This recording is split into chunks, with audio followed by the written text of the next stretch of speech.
Howdy, my friends. I'm going to kill some time before I get to the meat and the juice of this story. I do apologize for the lighting situation. I can't control that. There's a lot of things can't control in my life, but so for me, killing time while I do my killing time bit, I'm going to tell you what my part-time job is. I don't know if I've shared this yet. I don't remember. I remember thinking about it. I don't remember if I actually did it, but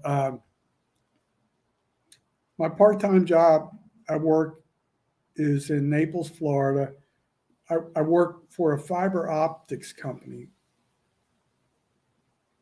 I never expected myself to work for a fiber optics company.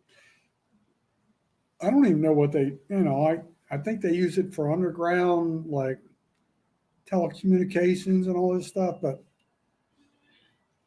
anyway, this facility that I work for in Naples is, I guess, from what I can gather, they're highly respected. I think they have some other branches in the United States. It's called Fiber Optic Technologies or something like that. And so I'm glad I'm telling the story because nobody's here to watch. So this is the perfect time to tell you about my boring part-time job. I wouldn't say it's boring. It's weird. I arrive. I'm always early to every job I go to. It's just my nature because in case I get a flat tire, and that's another story, the tire incident. But I always believe in just being early. You got to allow time for uh, error. It could be a traffic jam, an accident, construction, whatever it is. So I always try and allow time for that.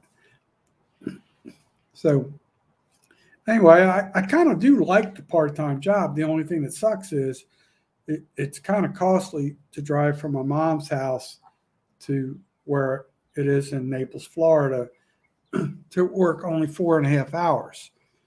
But the good thing was, and my plan was when I left my other job that I totally disliked, like that was a full time job, but I could get bit by a dog every day and just nonstop stupidity. And it's not good to work, in my personal opinion, it's not good to work in an environment that you hate every day. It's just you're infuriated every day. Your blood pressure is up every day. I don't think that's a good thing. So the cool thing with this job is it's a little bit different. So in a way that was challenging to me, but I feel like I picked it up rapidly. And um, when I say rapidly, it's weird. Like, oh man, here goes the phone again. Like, I can never do a video without the damn phone ringing.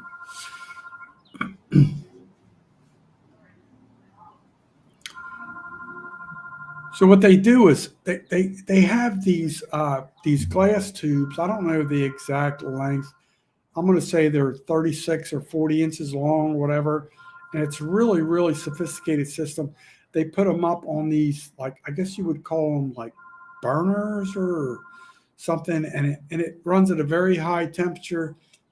And then eventually the way that big wheel spins, it basically that, like, picture, like if you've seen like a 4 foot fluorescent bulb, it's kind of like that same diameter, that same thing. It could be 36 inches. I don't know the exact dimension.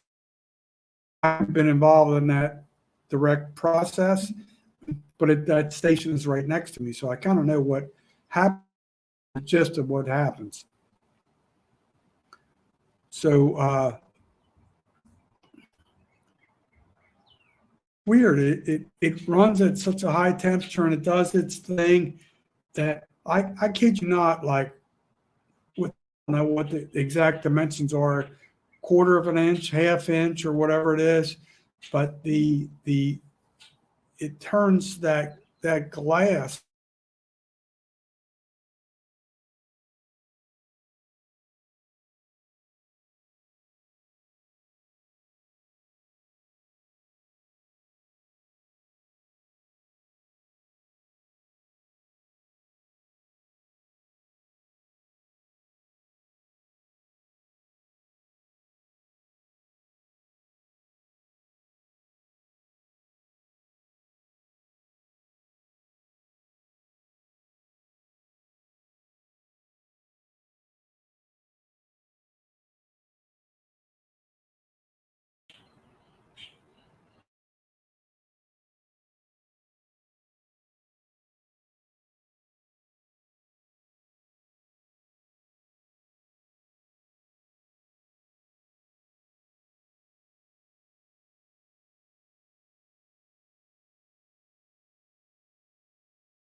trying to convey a message. All right, hopefully it'll hold out for a little bit longer. Hello, Ken. Appreciate you popping in. It looks like there's 3 people listening to a poor broadcast, but I'm gonna try and get through this.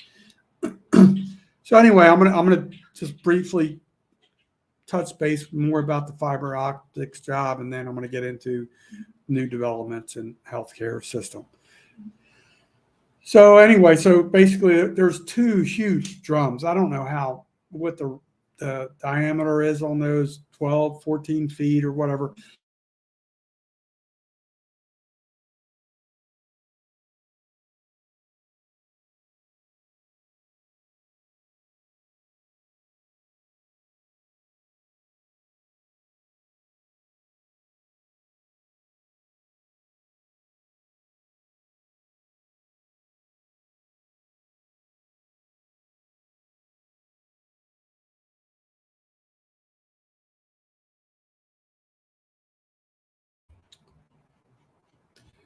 Yeah, so this kind of sucks. I don't know how it's going to affect the broadcast, but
because I'm about, I mean, this is like driving me nuts. This whole situation is just driving me nuts.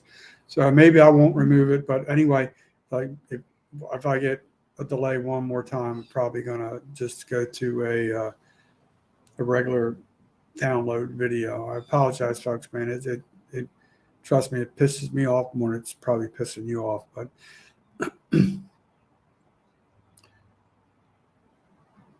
so anyway, so all the fiber optics things, you got to put them through surgical tubing. It's a very intricate process. It's very interesting. I would say for the first 30 minutes, and after that, it's just very repetitive. You're working in a warehouse, and so it gets frustrating.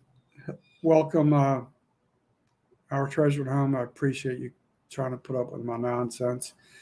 But so, like I said, I have a short window of opportunity to talk about some stuff with my mother's health.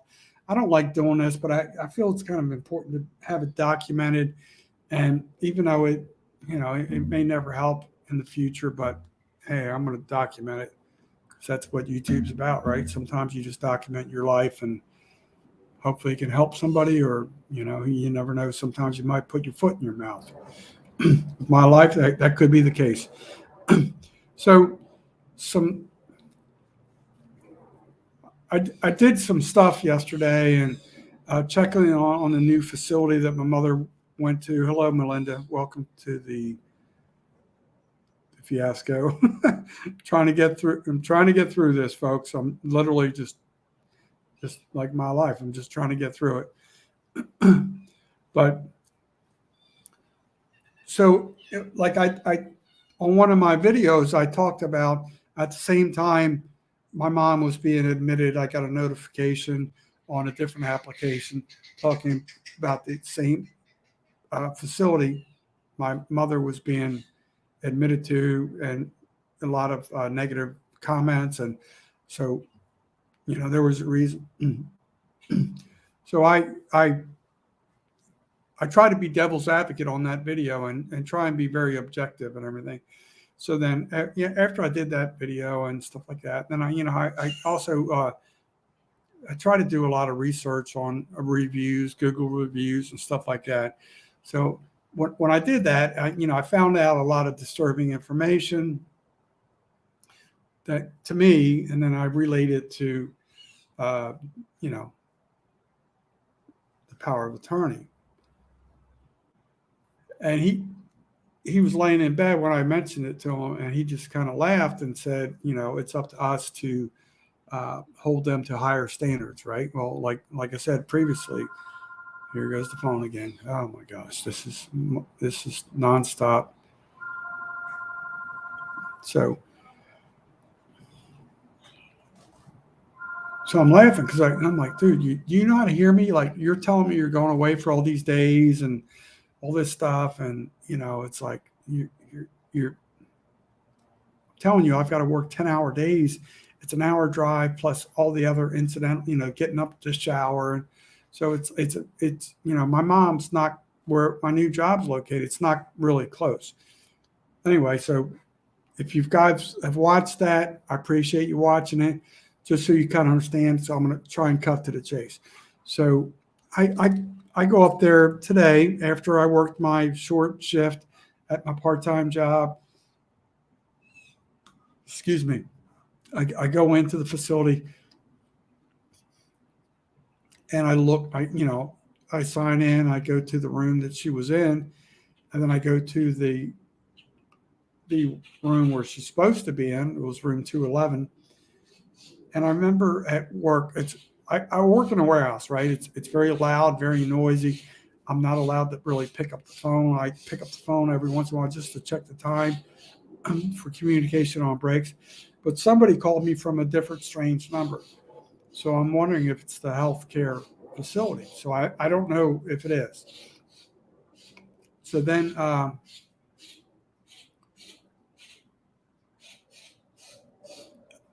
check back a little bit later. I don't see that there's a new voicemail message, but it's weird. My phone, the way it's set up, sometimes if it's a new caller that's not identified or labeled or whatever, it won't show you that you have a new voicemail message from that until you listen to the messages.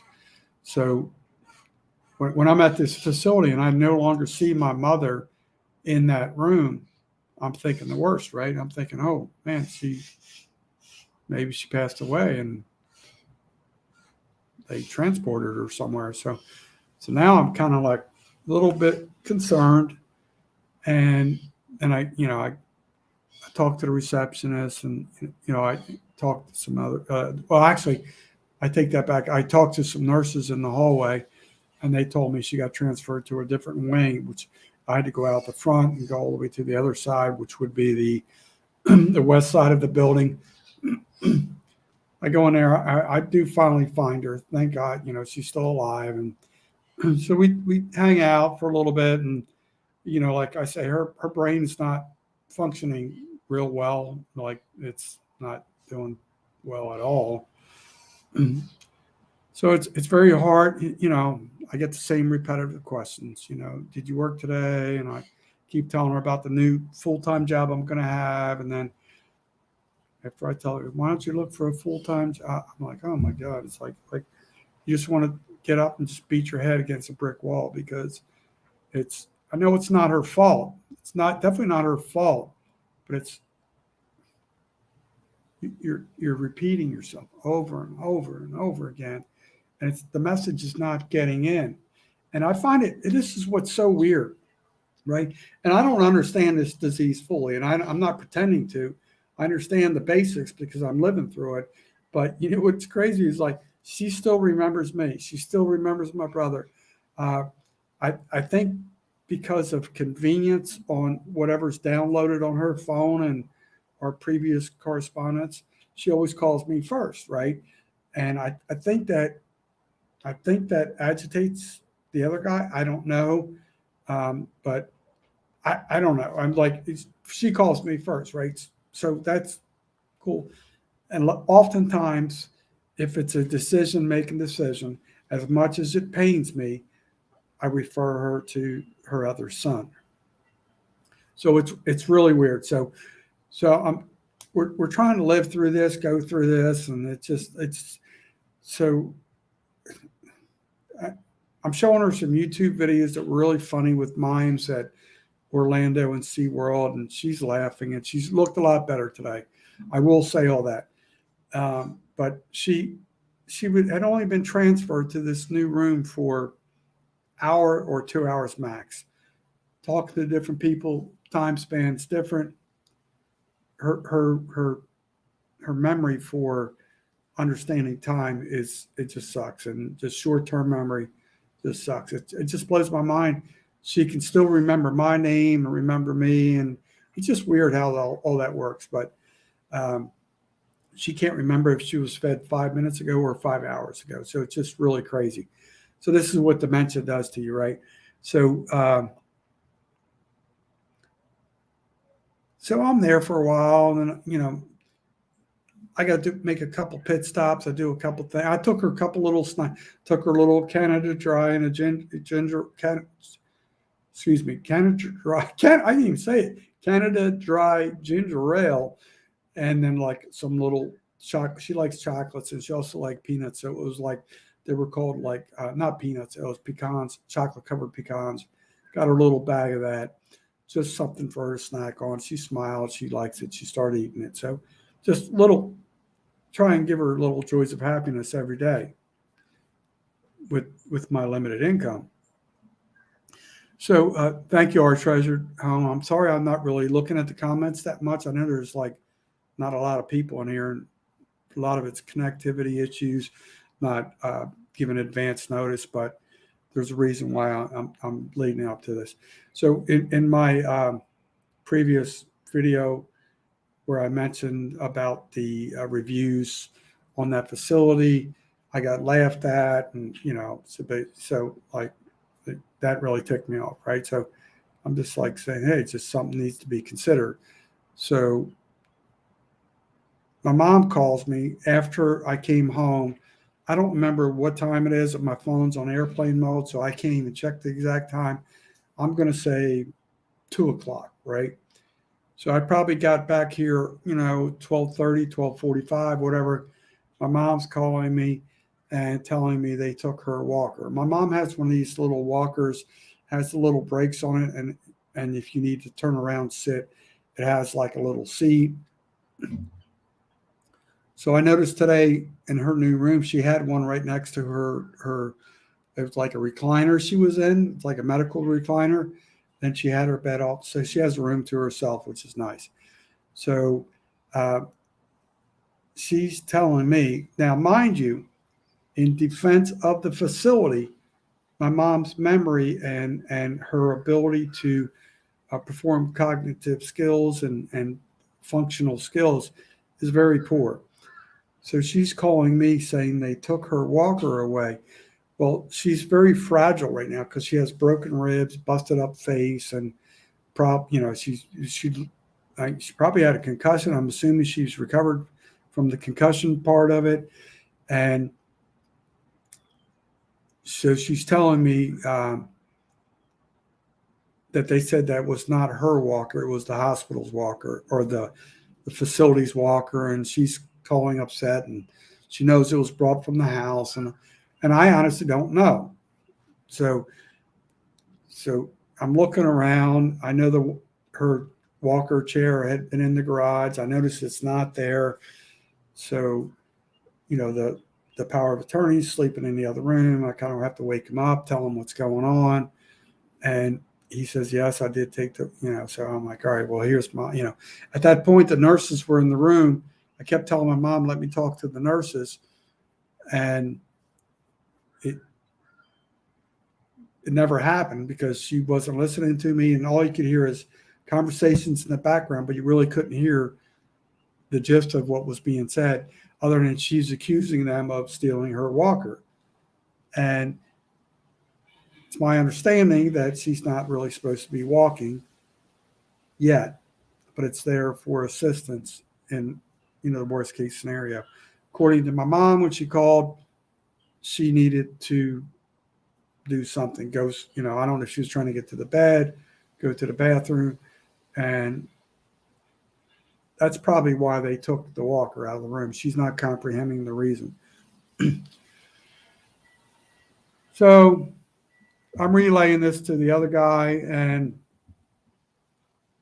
all of a sudden he's telling me, well, I talked to them last night and I told them, I have a Hammer lawyer and we're going to see you if anything, it's just like it went from one extreme to the other because he was using bed sores as reference and all this stuff, right? So I'm like, oh my gosh, like just,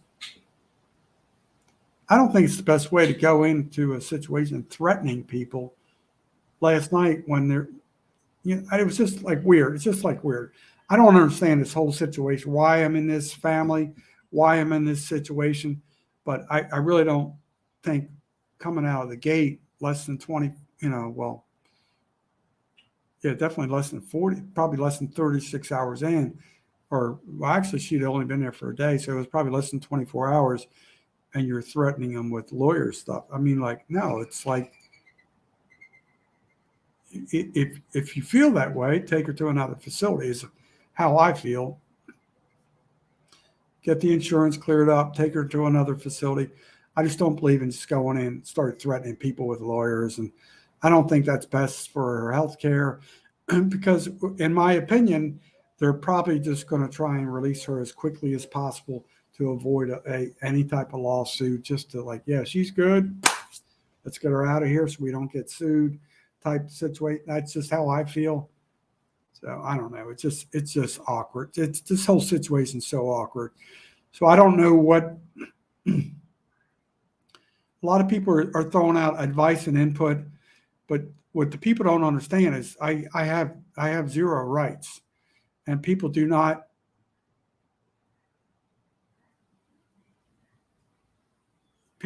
understand. Hey, Melinda, I just saw your comments. Sounds like I'm not sure who. If you're talking about my mother, yes, my mom is not mentally stable. If that's who you're, sounds like she has a screw loose. Yeah, yeah. If you're talking about my mom, yeah, she's not all there. So I'm just telling you, yeah. I mean, I've been telling you that, guys, for a while. So I don't. I hope you're not hacked or anything, but yeah, that's a harsh way to put it. But my mom, her mental capacity is not functioning properly. So. Okay, I misread that. I apologize. I thought it said she, he. Okay, I understand. Thank you. Well, it's been a long out situation with that dynamic. So I've been talking about this for months. So I don't know what more I can say now. I do have to protect myself to a degree, but I do feel like I have to document it, right? Because there is eventually, she's going to pass. It's probably going to be soon. When I say soon, soon is a relative term. What's soon to you? Like, is it 2 weeks? Is it 2 months? Is it 6 months? Is it 9 months? She's going to pass. She has declined so rapidly. I think the only reason she would be potentially kept alive is for the insurance companies to make money. So I really don't think she's going to live real long. That's just, I'm not a doctor. I've lived with her for long enough to observe her. I know her history. And so getting back to basically the whole estate, the dynamics of dealing with the will, power of attorney and all that stuff, it's like very, very, it's very iffy right now. So we're talking a large sum of money in assets.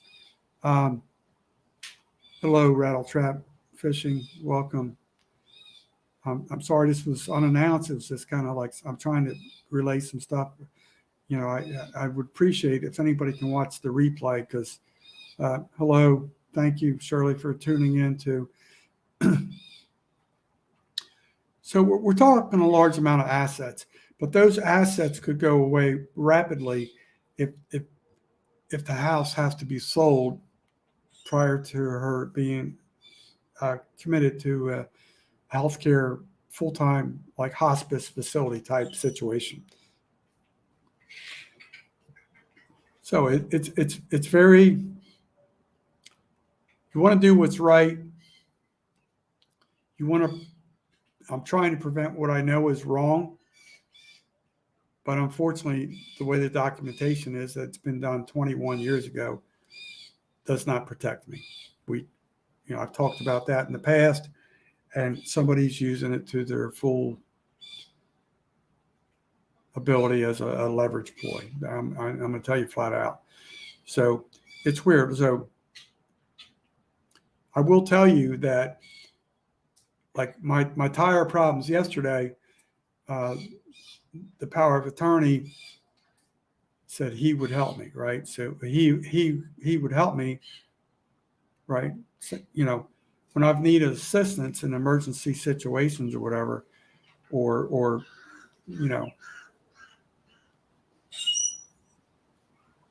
I've used my mother's credit card with her knowledge and her consent.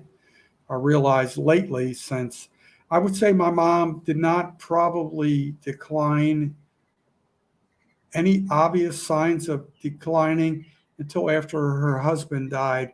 I think he died June 30th of 2022.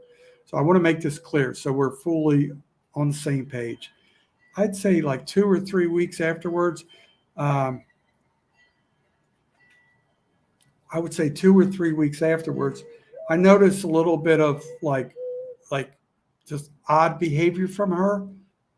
But I'm thinking, okay, that's natural. It's probably depression or whatever. She was really, really a very, very good provider for him. He was in the healthcare system, was sick for 6 or 7 years with dementia. And she always looked out for him and tried to do things. And then once he passed, it's weird. It's like she started declining rapidly. So I would say probably by August or so, I'm thinking, all right, this is no longer probably like depression. She's showing signs of just behavior that's not normal. So that, if you watch any of the past videos, you'll see I talk about incident with this suitcase and stuff like that. So what I'm here to tell you today is, she's in a facility right now that may or may not be suited for her. It's still early in the stages. I don't like how everything was handled last night. I did bring what I felt were some, I won't say facts or evidence, but reviews of concern, I guess is the proper way to say it. Brought it to the person. I got laughed at. All of a sudden today we're bringing down hammers and we're going to have lawsuits, so maybe it absorbed. I don't know. And then he was talking to me today and he said, I'm going to do this. And then he tried to rephrase it, which I thought was at least an attempt to be polite, and then said, we need to do this. And, but now he's going to be going away he's going to be leaving sometime tomorrow midday and not coming back until Thursday. So basically he's going to be gone for a week. And she's in this facility. So then, I'm real close to starting my full-time job, which is going to be lengthy hours. It's not close to home. And so I feel real bad for my mom. And so, yesterday I was told, well, it's our responsibility to, we need to hold them accountable. I don't know how to I'm told I have to have a job, but how can I be accountable when I'm basically going to be gone for 10, 11, 12 hours a day, gaining the income that I'm told I need to gain. And then how can I hold them accountable when I can't see that she's asked for water and not getting the water, or she has pushed the wrong button on the remote and thinks she's called for help from a nurse. And, I will say, and the one good thing about her new room, literally she could, if the door's open, which is usually is always open, she could yell to the nurse's station. It's that close. So I threw out, call me crazy. I just threw out another option today, trying to be, communicate like it's like peeing in a fan. But hey, I'm trying to do everything I can to communicate with the power of attorney. So I suggested, hey man, maybe we can stop at one of these places and get one of those little orange whistles. If mom's having problems with the buttons, maybe she could just blow a whistle and she's so close to the nurse's station she can hear that. Or we get one of those little bell buttons that a receptionist would have. If you need help, press the little button. So I'm pretty much told like, no, that's stupid. Well, all right, well, she's not doing well with buttons, so if she needs to, so it just like it's anything I say is stupid. Anything he says is brilliant. So that's the boat I'm in, right? So I'm going up Schitt's Creek without a paddle, trying to offer solutions. But it was interesting in a way. I'm not going to lie to you. Last night I got laughed at, and then or yesterday afternoon I got laughed at, and then last night he's bringing the hammer down on with lawyers and all this stuff. So it's just a really crazy situation. Then I still owe a mechanic in the neighborhood where I lived previously $300. He knew my story, knew my situation, he knew my hardship due to the hurricane, and he basically he bought parts and labor, basically comped me $300 worth of automobile repairs. So I'm talking to the power of attorney, and I'm explaining that, and we're just talking about some upcoming bills I have, concerns, because this full-time job hasn't happened as soon as I had hoped. Hello to the other 29. Thank you for attending this broadcast. So then he goes, no problem. I can help you out. I can help you out. I'm going to help you out and stuff like that. Well, so it's fine, right? So I'm telling him, like, I don't know that we need to give him all $300, but he goes, no, I'll write a check, just get me his name. I'm like, he kind of does it as a side business because he has a full-time business, and for obvious reasons, he likes to do all that stuff off the radar. I have no problem with that for his business. So I'm letting him know that, and then he goes, well, let me write him a check, right? And so we're going through this spiel. I'm like, he really prefers cash. I said, but I don't know if he's going to take a check, and so then then he says, well, I'm going to write him I'll write him a check for cash. The whole time I'm thinking, just if you're going to write him a check for cash, just take the freaking cash out. Like, why do we go? I know it's a documentation trail. Like, he doesn't believe me. I don't know. It's just like flat out stupidity, right? But so now I'm like, all right, whatever. I don't know if he's going to take the check. I don't, whatever. So he was supposed to leave on Saturday evening. Now he's leaving tomorrow afternoon. I got to remember to remind him about that. So the check he's going to write is on my mom's account. So it's not like it's coming out of his pocket. It's coming out of my mom's account. So it's the same. We're back. It's like the dog chasing his tail, right? So, but if I did that, oh my God, it's a federal crime. Oh my God, like it's like, dude, it's like it's 6 of one, half dozen other.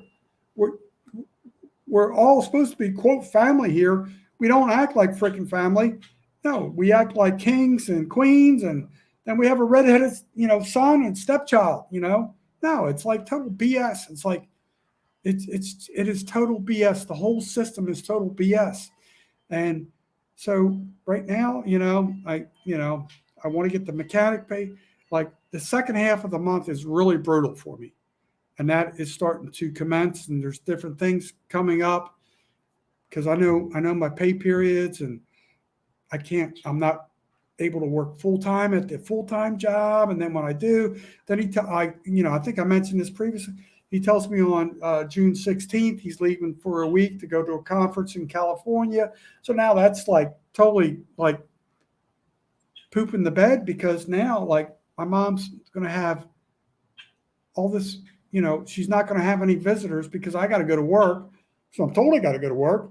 or you can pay a nurse and live in nurse at the house, $38 an hour. I'm like, none of it makes sense to me. It's like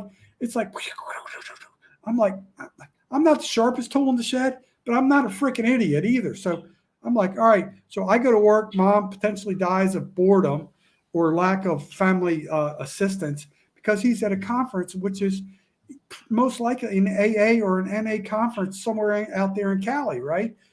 He says he's already paid for the airfare. I totally get that. If he's doing that, that's fine. Some people look up to him and think he's like the God and they're going to bow to him. He's going to be a speaker at this conference. I don't know if he's an attendee or a speaker, whatever. If that's going on, yeah, that should have positive merit to some degree. But like, all right, now I'm falling into the best situation for me to have a full-time job, and now it's going to be harmful to my mother's existence. So can you see how I could be conflicted? Um, I know there's more I want to share. Like it's hard for me. I know eventually he's going to see all this stuff on YouTube. I'm like, it's just a matter of time. So people talk, and I know what people are going to be talking and stuff like that. So eventually it's going to get out, and then he's going to bring his hammer lawyer to the party, and one of them deals. But I, dude, all you dudes and dudettes out there, I told you I was going to share the real story, and hey, it's open for interpretation. I've always said this, and I truly mean this. Like, he can talk a lot of crap when I'm dead, but I can tell you one thing for damn sure: a dead man can't defend himself. So just keep that in mind. So that's why I've said a lot of things I've said, but a dead man can't defend himself. But I will tell you, I'm gonna get off this broadcast. I'm sorry it was so shaky from the start. Just trying to share with you guys. Sometimes the live works, sometimes it doesn't. Downloading sometimes difficult. This new Wi-Fi that barely works, but people is just like there's all kinds of diseases out there. There's all kinds of ways you can die. I mean, you can get hit by a bus, plane crash. It could be cancer. It could be so many different things. It could be dementia. It's just weird. It's just weird. It could be drowning. It could be fire. My mom's going down a road that's really, really horrific. And it sucks when you're a son, even though I've been mistreated in the family for so many years, basically my entire life, that you're trying to do the right thing, take the high road, but you have no power or authority. It's like, no, you're just another pawn in the family, it sucks. It just really sucks. So I've said this before, and I'm trying to warn everybody. If you have any relatives and you think you might be involved in a will in any form or fashion, I highly recommend that you make sure everybody takes a look at that document, make sure everybody's on the same page going forward. Put if everybody's in agreement, put everything into a trust, prevent outside predators and stuff like that. There's a lot of things that really need to be learned. And there's also a thing called power of attorney. Then I think there's another, I forget the exact terminology, but there's a medical power of attorney as well. So those are some things to ponder, think about, and I'll talk to you guys another day. Hopefully, one of these days I can get out the doors and talk to you about fishing and camping. And I have a feeling that's not going to be for a very long time. I'll still try and squeeze in some tackle videos or some shorts about fishing, camping, or whatever. But right now, this is the lane I'm stuck in right now. So peace out, folks. Always try to know your legal limits. People need help in so many facets of our society. Try and remember that. Thank you.